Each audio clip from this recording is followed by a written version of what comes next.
सबसे पहला हमला यह बोल करके किया गया कि भारत तो जुड़ा हुआ है, क्या जोड़ने के लिए निकले हैं। भारत जो है दुनिया की सबसे बड़ी अर्थव्यवस्था बन चुका है। मोदी जी के नेतृत्व में हम लोग जो है दोबारा विश्व गुरु बन चुके हैं। भारत लगातार जो है विकास कर रहा है। तो ऐसी कौन सी जरूरत आन पड़ी है कि आपको भारत जोड़ने की जरूरत है। आप लोगों ने यह सवाल कहीं ना कहीं सुना होगा, देखा होगा, आपके व्हाट्सएप पे आया होगा, आपने जो है अपने टीवी चैनल पे जो है बीजेपी जब बोलती है इसको तो इसको चलाया होगा। और चर्चाओं में भी भाजपा के लोग बार बार ये बोलना शुरू किए कि भारत तो जुड़ा हुआ है, तो क्या जोड़ने के लिए निकले हैं, इसकी जरूरत क्या है। तो मैं एक काउंटर सवाल आज उनका जो ये हमला था उसका करना चाहता हूं कि भारत जब जुड़ा हुआ है और भारत जोड़ो यात्रा की कोई प्रासंगिकता ही नहीं है आपके नजर में, तो आप इसकी चर्चा क्यों कर रहे हैं। हेल्थ मिनिस्टर इतना इंपॉर्टेंट पोस्ट होता है, उनको क्या जरूरत है इंक बर्बाद करने की, पेपर बर्बाद करने की, भारत जोड़ो यात्रा को लेकर के लेटर लिखने की। जिसकी जरूरत ही नहीं है उनके नजर में, उसकी चर्चा वो क्यों कर रहे हैं। पहला प्रश्न उनसे पूछा जाना चाहिए। हम ये समझते हैं कि देश जुड़ा हुआ है जमीनी तौर पर, भौगोलिक तौर पर, देश जुड़ा रहे भावनात्मक तौर पर भी, क्योंकि देश हमेशा देश के लोगों से बनता है। लोगों को हटा करके कोई देश नहीं होता है। देश के लिए लोग भी जरूरी होते हैं, जमीन भी जरूरी होती है, और देश की संप्रभुता, उसकी आजादी भी जरूरी होती है। हमारे पास संप्रभुता है और उसी संप्रभुता के आधार पर जो है हम अपनी सीमाओं को लेकर के, सुरक्षा को लेकर के सरकार से सवाल पूछते हैं कि हमारी संप्रभुता अक्षुण्ण रहे। देश हमारा जमीन से जुड़ा हुआ है, लेकिन देश के लोग भी जुड़े रहे ना। जब इस देश के लोगों को उनके पहचान के आधार पर बांटा जाता है, उनके अंदर भेदभाव पैदा किया जाता है, एक के खिलाफ जब दूसरे को खड़ा किया जाता है, तो देशवासियों को आपस में तोड़ने की कोशिश की जाती है। और देश अगर भावनात्मक रूप से नहीं जुड़ा रहेगा तो आप जमीन से भी बहुत देर तक जोड़ के नहीं रख पाएंगे। इसीलिए देशवासियों को आपस में जोड़ना जरूरी है। और पहले दिन से हमने कहा कि यह यात्रा दिलों को जोड़ने की यात्रा है। हम चाहते हैं कि देश में मोहब्बत हो। यह जो नफरत की बयार लगातार बह रही है, इस नफरत को हराया जाए, क्योंकि अगर नफरत का माहौल रहेगा तो देश के भीतर जो बुनियादी सवाल हैं, रोजी रोटी, कपड़ा, मकान, शिक्षा, स्वास्थ्य, सड़क, बिजली, पानी, ये मुद्दे गायब हो जाएंगे राजनीति के विमर्श से। हमारी मंशा बिल्कुल साफ थी। तो जो लोग ये पूछ रहे थे उनको ये समझना था, ये सवाल खुद से पूछना था कि क्या जब इस देश में भर्ती घोटाला होता है, भर्तियां नहीं होती हैं, जब किसी इंसान के साथ सरेआम मारपीट होती है, महिलाओं के साथ बलात्कार होता है, तो आपकी भावना नहीं टूटती है, नौजवानों के सपने नहीं टूटते हैं। उसी भावनाओं को जोड़ने के लिए, उसी सपने को जोड़ने के लिए यात्रा है। तो पहला हमला उन्होंने ये किया कि भारत जोड़ो यात्रा की जरूरत क्या है। दूसरा हमला जब यात्रा शुरू हुई तब उन्होंने दूसरा हमला किया, और यह बड़े शर्म की बात है और बड़ी सोचने की बात है। हमारे बीच में भी मेंबर ऑफ पार्लियामेंट बैठे हुए हैं, इलेक्टेड रिप्रेजेंटेटिव्स हैं। इलेक्टेड रिप्रेजेंटेटिव की एक जिम्मेवारी होती है कि वो जब भी बोले तो सोच समझ करके बोलें, ताकि हम भी उनको फॉलो करें, हम भी उनसे सीखें। और मैं तो कहता हूं कि आज अगर नेताओं की बात पे भरोसा करके कोई स्टूडेंट उसको सच मान ले और परीक्षा में वही लिख दे तो वो फेल हो जाएगा, क्योंकि वो इतना झूठ बोलते हैं, इतना गलत बोलते हैं। आप याद कीजिए, दूसरा हमला हुआ जिस दिन यात्रा शुरू हुई, देश के मंत्री के द्वारा, चुने हुए रिप्रेजेंटेटिव के द्वारा झूठ बोला गया कि राहुल जी जो है विवेकानंद जी की मूर्ति पे नहीं गए थे। तो दूसरा हमला उन्होंने किया कि यात्रा जब शुरू हो गई है तो उसको बदनाम करने का। और यहीं पे यह बात रुकी नहीं, फिर बात आ गई जूते पर, फिर बात आ गई फीते पर, फिर बात आ गई टी शर्ट पर, फिर बात आ गई दाढ़ी पर, फिर बात आ गई महिलाओं पर। और यहां पर भी वो रुके नहीं, माने नहीं, हर दिन कुछ ना कुछ निकालना शुरू किए।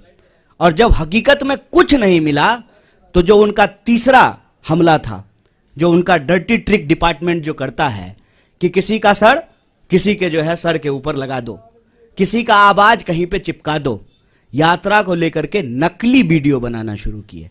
यात्रा जब आगे चली जाती है तो पीछे सड़क खाली ही होगी, यात्रा आगे बढ़ गई है, तो उस खाली सड़क का वीडियो बना करके दिखाते हैं, कोई है ही नहीं।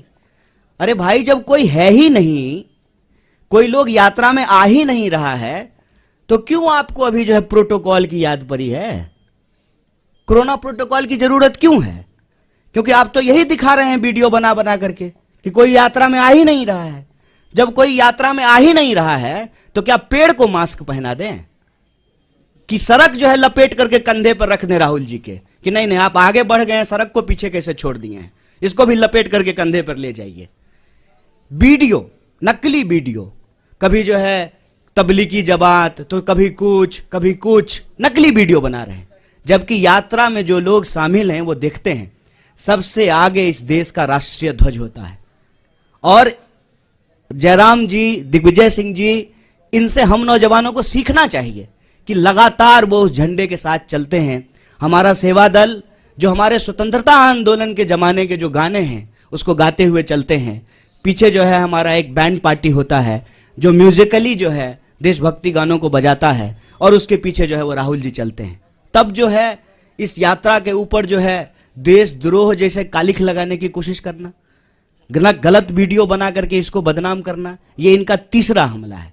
और चौथा हमला आप सब लोगों ने देखा होगा कि राहुल जी गुरुद्वारा जाते हैं तब भाजपा ठीक रहती है, राहुल जी जब चर्च जाते हैं तब भी बीजेपी को कोई दिक्कत नहीं है, राहुल जी जब मजार पे जाएं, मस्जिद पे जाएं तब भी भाजपा को कोई प्रॉब्लम नहीं है।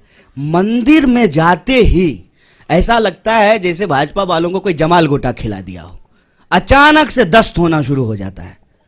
क्या प्रॉब्लम है आपको? इस देश का नागरिक, इस देश का व्यक्ति, इस देश के किसी भी धार्मिक संस्थान पर जाने के लिए स्वतंत्र है।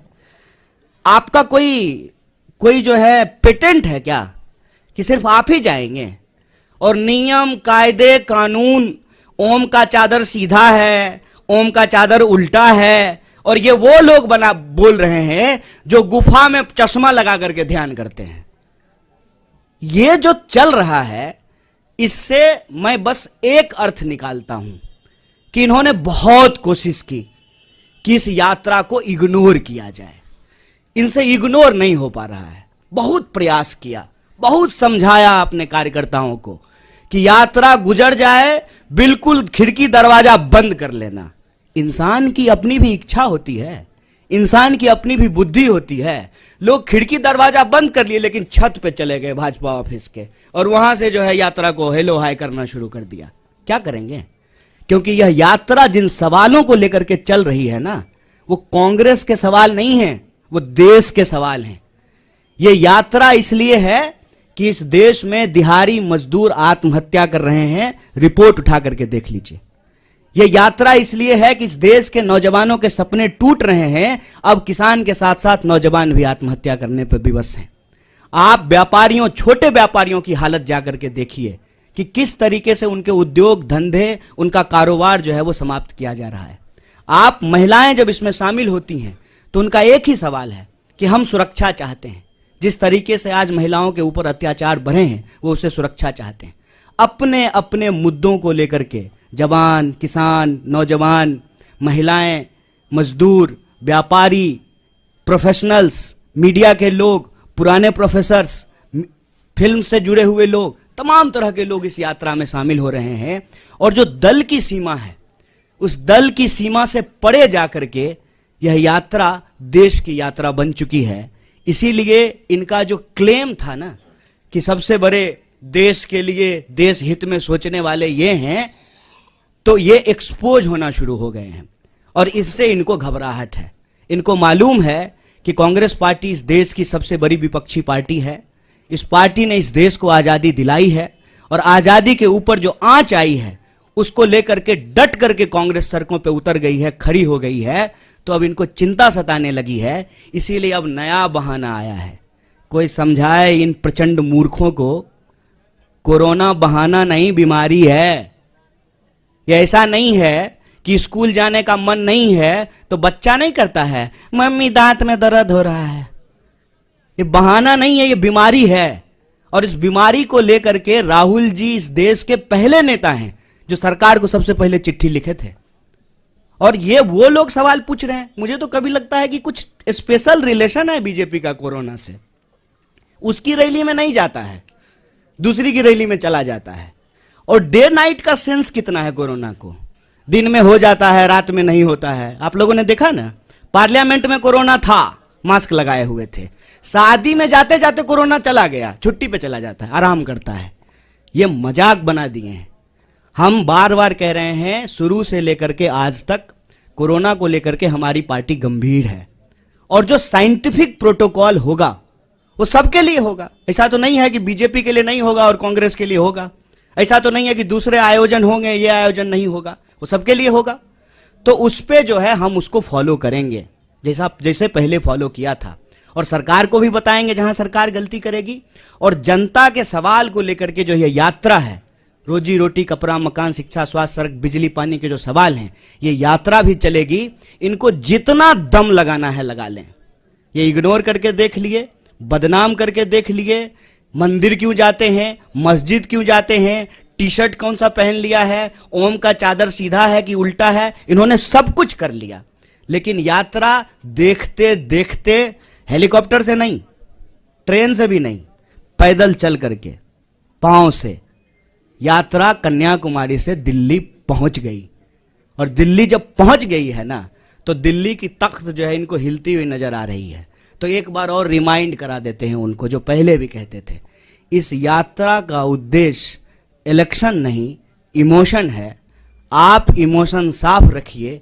इस यात्रा से आपको कोई थ्रेट नहीं होगा, क्योंकि हम इस यात्रा के माध्यम से भीड़ नहीं जुटाना चाहते हैं। हम चाहते हैं कि इस देश के नागरिक अपने सवालों को लेकर के, नागरिक, भीड़ नहीं, अपने सवालों को लेकर के इस यात्रा में शामिल हो। और यह यात्रा जिस तरह से कन्याकुमारी से चली है, यह यात्रा कश्मीर तक जाएगी, यही हम लोगों को उम्मीद है। और आप लोग सब अपने तरीके से इस यात्रा में शामिल हो रहे हैं, जुड़ रहे हैं। एक बार फिर से आपको बहुत बहुत धन्यवाद।